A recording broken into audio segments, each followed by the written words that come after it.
बिस्मिल्लाहिर्रहमानिर्रहीम। अस्सलाम वालेकुम वरहमतुल्लाहि वबरकातुहू। आज हम देखेंगे सूरह फातिहा और उसकी फ़ज़ीलतें। जन्नत के 8 दरवाज़े हैं। बाबुल मार्फत, बाबुल ज़िक्र, बाबुल शुक्र, बाबुल रिजा, बाबुल खौफ, बाबुल इखलास, बाबुल दुआ, बाबुल इक़दार।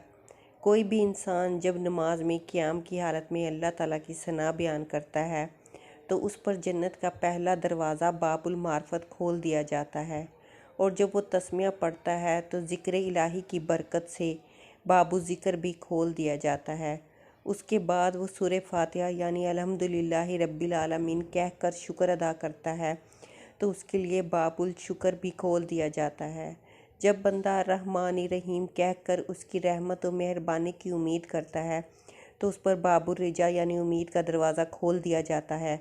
उसके बाद वो मालिकी यौमिद्दीन कहता है और जज़ा व सज़ा के ज़िक्र से उसके दिल पर खौफ तारी होता है तो उसके लिए बाबुल खौफ खोल दिया जाता है।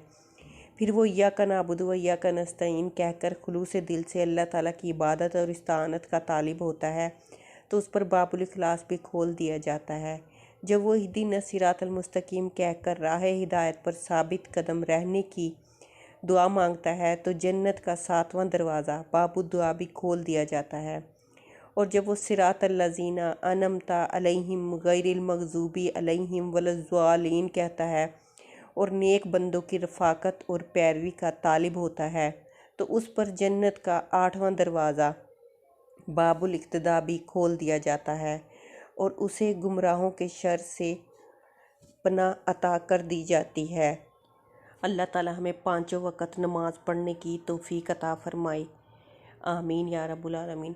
अगर बंदा सूरह फातिहा की आयात को जन्नत के मज़कूरा दरवाज़ों से मुतालिक सच्ची तलब के साथ तिलावत करे और खुलूस दिल से आमीन कहे तो वो ज़रूर इस सूरत की बरकतों का मुस्तहिक हो जाता है। अगर वो सूरह फातिहा की रूहानी तालीमात को अपना सिरात मुस्तकीम पर गामज़न रहे तो उसका नफ्स फरमा बरदार होकर नफ्स मुतमइन्ना करार पाता है और वो इस बिशारत कुरानी का मुस्तहिक हो जाता है। सरकार दो आलम सल्लल्लाहु अलैहि वसल्लम ने फरमाया, क्या मैं तुम्हें कुरान की सबसे अजीम सूरत ना बता दूँ? वो ये है अल्हम्दुलिल्लाहि रब्बिल आलमीन यानी सूरह फातिहा। यही सबा इंसानी है और कुरान अजीम है जो मुझे अता हुई है। रसूल मुअज़्ज़म सल्लल्लाहु अलैहि वसल्लम का इरशाद पाक है, क्या मैं तुम्हें कुरान की सबसे अफजल सूरत बता दूं? वो ये है अल्हम्दुलिल्लाहि रब्बिल आलमीन यानी सूरह फातिहा। महबूब किबरिया सल्लल्लाहु अलैहि वसल्लम ने फरमाया, सूरह फातिहा ख़ज़ाना अर्श के नीचे से नाजिल हुई है। ये इरशाद नबी सल्लल्लाहु अलैहि वसल्लम है। सूरह फातिहा हर मर्ज़ के लिए शिफा है। हदीस शरीफ में है, जिसने किसी घर में सूरह फातिहा और आयतल कुर्सी पढ़ ली तो उस घर वालों को उस दिन किसी इंसान या जिन की नज़र नहीं लगेगी।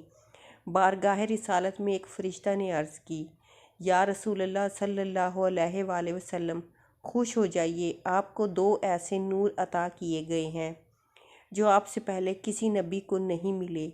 एक सूरह फातिहा और दूसरा सूरह बकरा की आखिरी आयतें। सहाबा कराम बिच्छू के कांटे पर और मिर्गी के मरीज़ पर सूरह फातिहा पढ़कर दम करते तो मरीज़ उसी वक्त तंदुरुस्त हो जाता। हजूर सल्लल्लाहु अलैहि वसल्लम का इरशाद पाक है, अगर तुम बिस्तर पर सोने से कबल सूरह फातिहा और सूरह इखलास पढ़ लिया करो तो सिवाय मौत के हर शय से महफूज हो जाओगे।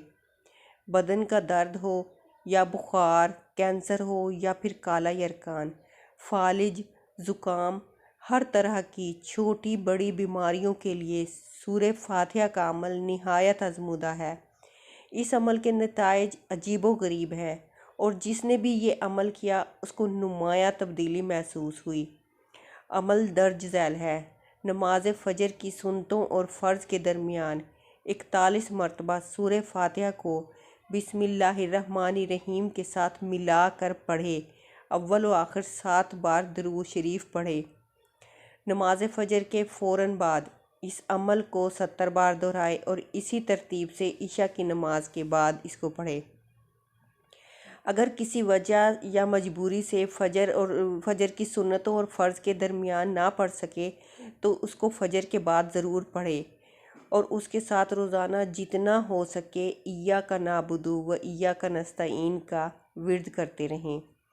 اس عمل کی برکت سے آپ کے کاروبار میں اضافہ ہو جائے گا، غیب سے اللہ تعالیٰ آپ کے رزق میں اضافہ فرمائیں گے، رزق بڑھ جائے گا، ہر طرف سے خوشی ہی خوشی ملے گی انشاءاللہ تعالیٰ۔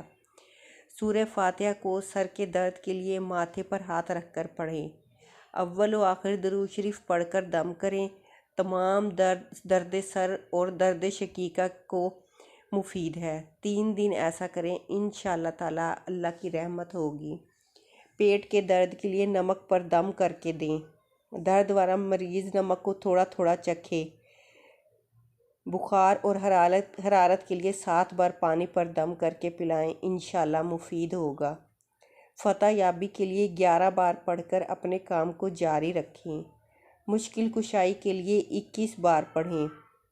اگر زوجین کے درمیان محبت نہیں تو 21 بار کسی شیرینی پر پڑھ کر چند ایام تک زوجین کو کھلا دے۔ جس کو محبت ہے وہ دوسرے، جس کو محبت نہیں بسم اللہ کے ساتھ 3 بار پڑھ کر دم کرتا رہے، اس کو محبت ہو جائے گی۔ اول و آخر درود شریف ہر کام کے ساتھ پڑھیں، اور جتنے بھی یہ عمل سب بتائے ہیں سب کے ساتھ اول آخر درود شریف لازمی ہے، اور اول آخر درود شریف پڑھیں، اور سورہ فاتحہ ہر دکھ کی دوا ہے۔ جس بھی مرض کے لیے پڑھیں گے انشاءاللہ تعالیٰ اسی مرض میں افاقہ ہوگا۔ تعداد 7، 11 یا 21 کی مخصوص کر لیں۔ سورہ فاتحہ رحمت اور برکت اور علوم و حکمت کے دروازے کھولنے والی ہے۔ فاتحہ الکتاب، کتاب الہی قرآن حکیم کے اسرار و معارف کی چابی ہے۔ القرآن، قرآن کریم کے مضامین کا خلاصہ اور ماخذ ہے۔ سبع ثانی، بار بار پڑھی جانے والی 7 آیات۔ سورہ الحمد، اللہ تعالیٰ کی حمد و ثناء اور مناجات والی سورت۔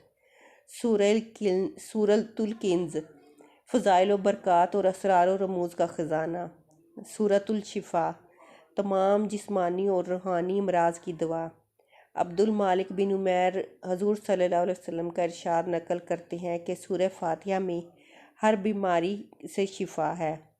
حدیث شریف کا مفہوم ہے کہ سورہ فاتحہ سب سے افضل سورت ہے۔